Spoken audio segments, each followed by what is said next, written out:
In the North Kivu region of the Democratic Republic of Congo, there are over 1 million internally displaced people.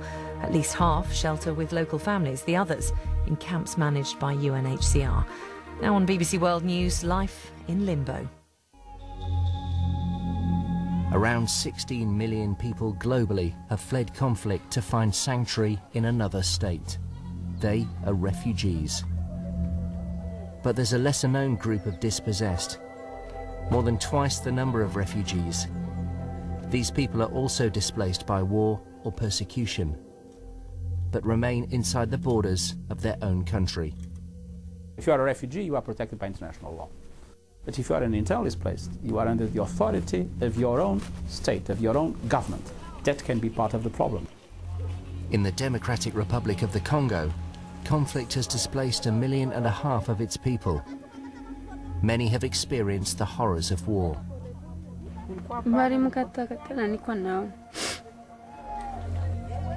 Internally displaced people don't enjoy international protection in the same way as refugees do. But those on the ground now hope a new African Union Convention could help improve the situation of the internally displaced in Africa. It could provide the first ever regional legal framework to protect and assist them.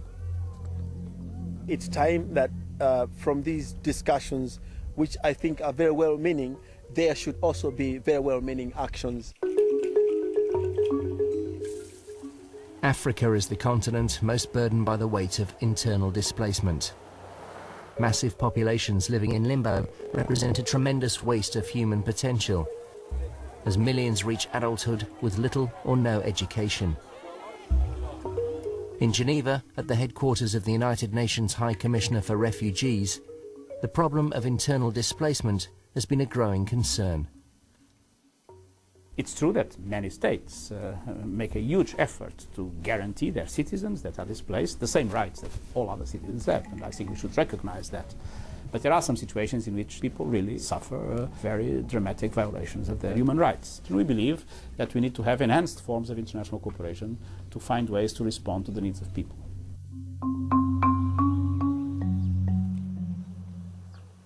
North Kivu, in the Democratic Republic of the Congo.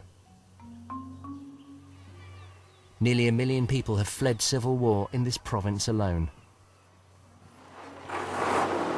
Instead of fleeing into neighbouring countries, they found refuge closer to home, next to the town of Goma.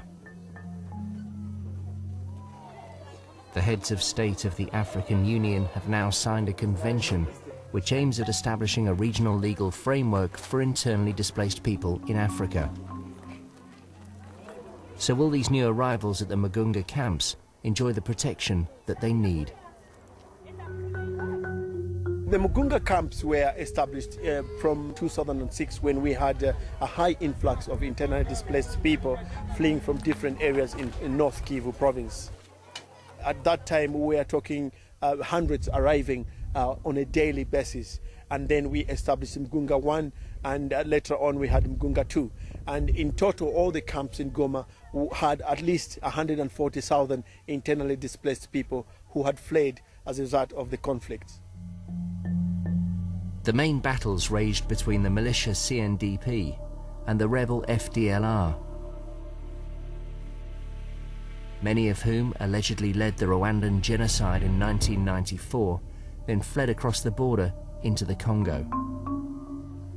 Since then, the Congolese army have continued to battle against these and other rebel forces, causing more displacement and more misery. Mother of 4, whom we will call Jay, is part of the tragedy of forced displacement in Africa. She fled fighting in the northern territory of Masisi. She's been living in Mugunga Camp 2 for 2 years.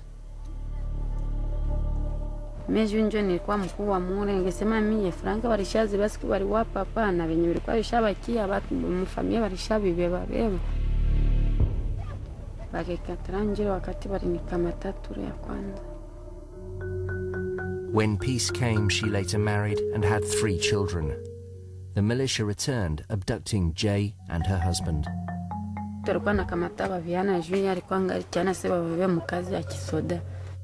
tuba mupori jua kwa na wakia mupori kutubashie wote kunasema se tutabaoa jua wakati mbari mkataka tena niko nao.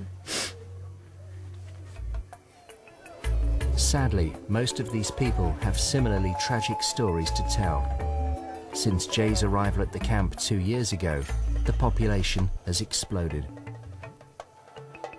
With the high influxes of internally displaced people arriving on a daily basis, it so happened that we needed also to respond to their daily needs, survival needs, to save their lives.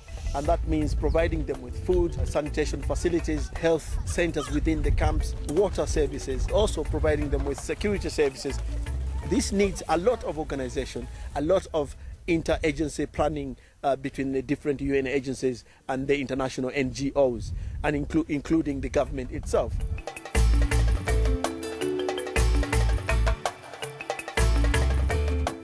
In the last few years, the camps have evolved into living, breathing towns.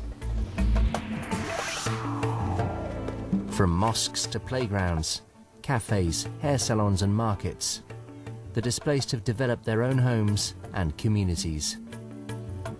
In addition to the assistance that they receive from the international community, they try to do something for themselves. And I think I must commend these people because they are very industrious. I think it's out of survival.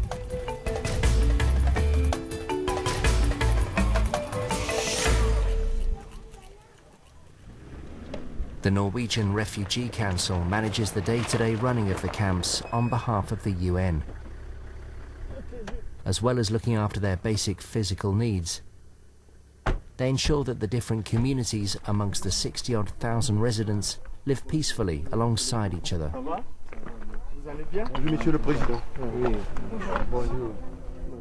The displaced have sometimes brought with them ethnic tensions.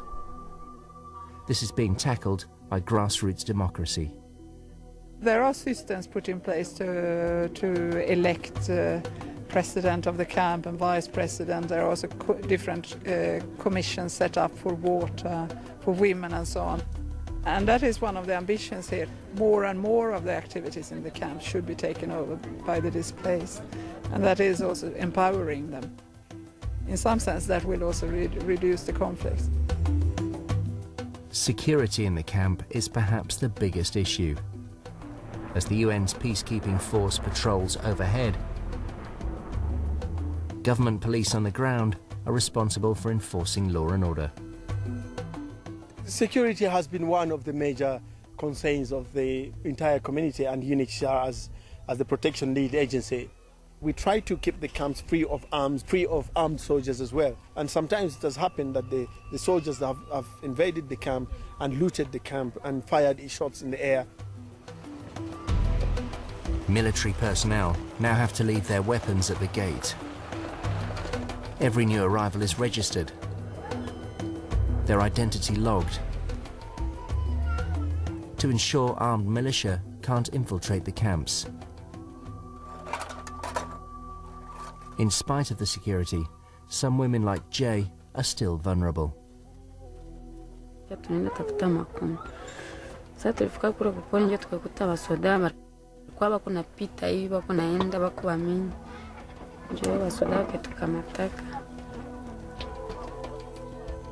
Attempts have been made to provide firewood by many NGOs, and utilities are set up closer to women's homes, making them less vulnerable to attack. Sexual abuse, sexual violence has been a common phenomenon. We have also made sure that the water points are closer to the dwelling parts, and so that access to water is not exposing them to rape or any abuse.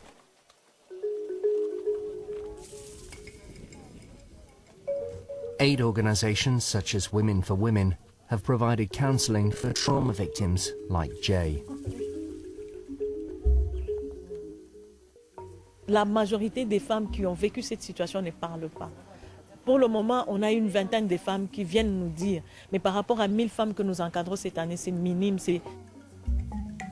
Not only does the centre help women through the traumas of war, they also learn skills that they can take home and use during peacetime.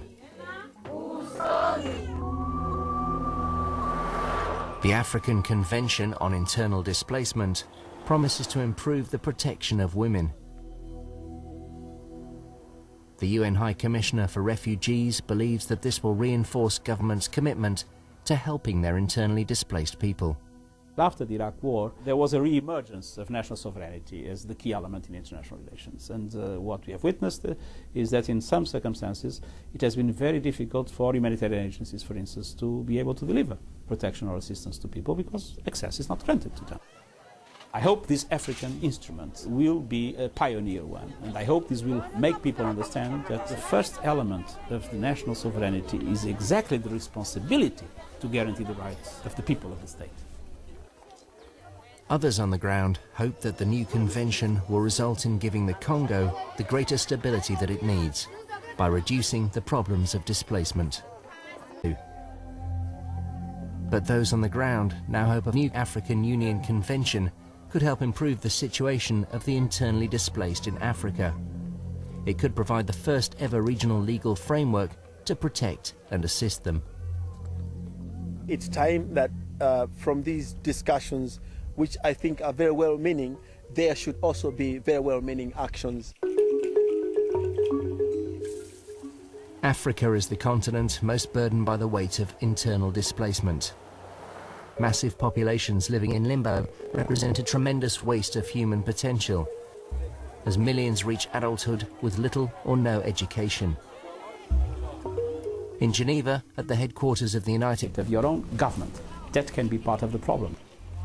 In the Democratic Republic of the Congo, conflict has displaced 1.5 million of its people. Many have experienced the horrors of war.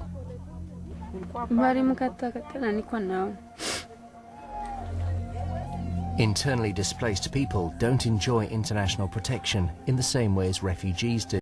In the North Kivu region of the Democratic Republic of Congo, there are over 1 million internally displaced people. At least half shelter with local families, the others in camps managed by UNHCR. Now on BBC World News, life in limbo.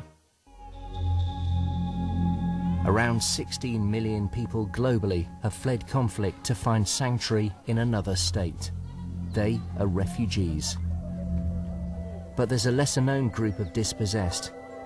More than twice the number of refugees. These people are also displaced by war or persecution, but remain inside the borders of their own country. If you are a refugee, you are protected by international law. But if you are an internally displaced, you are under the authority of your own state.